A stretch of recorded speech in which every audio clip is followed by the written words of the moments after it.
quelle longueur là, Son entreprise compte 120 salariés. Il s'agit bien d'une PME. Mais ce directeur voudrait bien grandir. Tout simplement parce que le marché le sollicite de plus en plus. Ces petites bagues, une des spécialités de l'entreprise, sont devenues indispensables dans l'aéronautique. Ça, c'est une bague de masse. C'est un élément qui va sur tous les avions quasiment. Et qu'on fabrique ce composant pour un de nos clients important, un acteur important de l'aéronautique. Bonjour Maria. Pour produire plus et assurer de nouveaux marchés, il faut réorganiser l'entreprise. Et c'est là qu'intervient la BPI, la Banque publique d'investissement. Ici, les contacts sont engagés depuis plusieurs mois. Un parrainage qui a déjà fait ses preuves. On doit en être à peu près à 500 entreprises avec lesquelles on embarque dans ces parcours de 24 mois.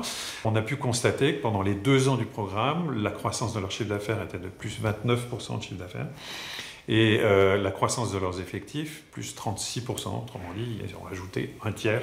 Aujourd'hui, 13 PME de Bourgogne et de Franche-Comté étaient rassemblées, toutes en forte croissance et donc appelées à devenir des ETI, des entreprises de taille intermédiaire de plus de 250 salariés.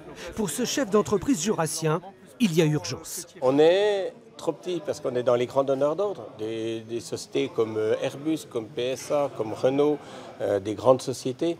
Et le problème d'être dans ces grandes sociétés, d'être trop petit, un jour ils vont nous dire on ne peut plus travailler avec vous. Donc il faut absolument qu'on ait de la croissance pour être plus présent chez eux. Quand elle crée un emploi, il y a 3,5 autres emplois qui se développent dans le territoire, puisque l'entreprise de taille intermédiaire, elle va faire travailler d'autres entreprises. Les futures locomotives économiques sont majoritairement issues de l'industrie, mais on en trouve aussi dans les services et l'agriculture.